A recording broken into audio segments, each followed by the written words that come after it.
வணக்கம் நண்பர்களே, உங்களிடம் பேசுவது விமலா.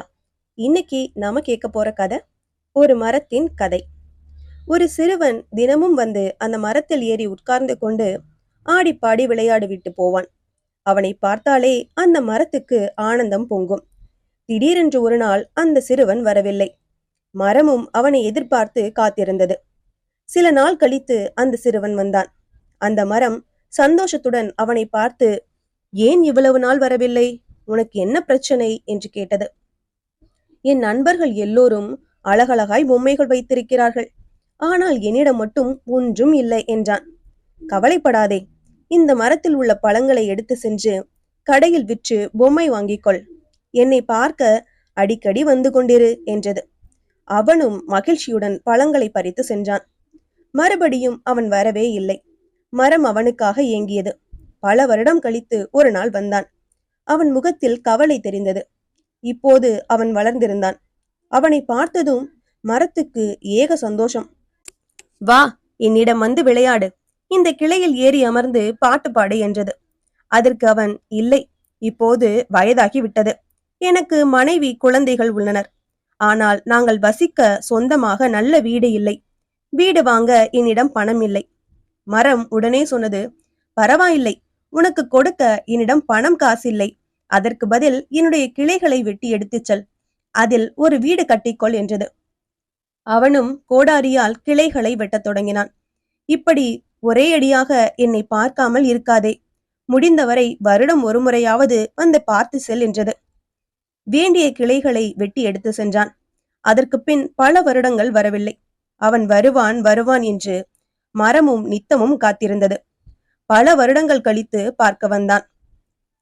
மரம் அவனை பார்த்து ஆனந்த கூத்தாடியது. அவன் எப்போதும் போல் சோகமாக இருந்தான். ஏன் இப்படி இருக்கிறாய் என்று மரம் கேட்டது. என் மீன்பிடி படகு உளுத்து விட்டது. படகு இல்லாததால் மீன் பிடிக்க முடியவில்லை. அதனால் வருமானம் இல்லை. நாங்கள் மிகவும் கஷ்டப்படுகிறோம் என்றான். மரம் துடித்து போனது. நான் இருக்கிறேன். என்னுடைய அடிமரத்தை வெட்டி எடுத்துக்கொள். இதை வைத்து நீ பெரிய படகு கட்டிக்கொள் என்றது.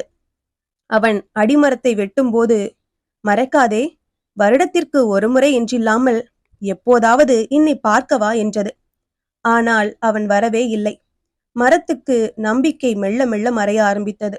அப்போது அவன் வந்தான். தலையெல்லாம் நரைத்து கூன் விழுந்து மிகவும் வயதான தோற்றத்துடன் அவன் இருந்தான்.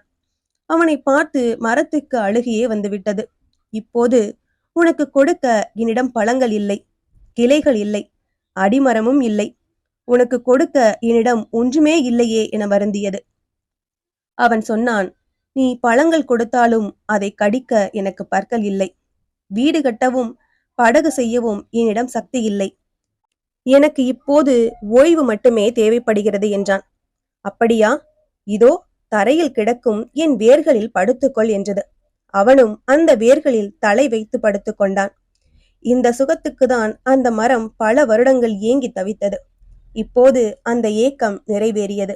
அந்த மரம் ஆனந்த கண்ணீர் விட்டது. இது மரத்தின் கதையல்ல, நிஜமாக நம் பெற்றோர்களின் கதை. இந்த சிறுவனை போல் நாமும் சிறு வயதில் தாய் தந்தையோடு விளையாடுகின்றோம். வளர்ந்து பெரியவனானதும் தமக்கென்று குடும்பம் குழந்தை என்று ஒதுங்கி விடுகிறோம். அதன் பின் ஏதாவது தேவை அல்லது பிரச்சனை என்றால்தான் அவர்களை தேடி போகிறோம். நம்மிடம் இருப்பவை எல்லாம் அவர்கள் கொடுத்தது என்பதை புரிந்து கொள்ளுங்கள். நம்மால் அவர்களுக்கு எதுவும் கொடுக்க முடியாது. நம்முடைய பாசம், அன்பு, நேரம் தவிர. அவர்கள் விரும்புவதும் அதுதான். இந்த கதை உங்களுக்கு பிடிச்சிருந்ததுன்னா லைக் பண்ணுங்க, ஷேர் பண்ணுங்க, சேனலை மறக்காம சப்ஸ்கிரைப் பண்ணுங்க. அடுத்த கதையில சந்திக்கலாம்.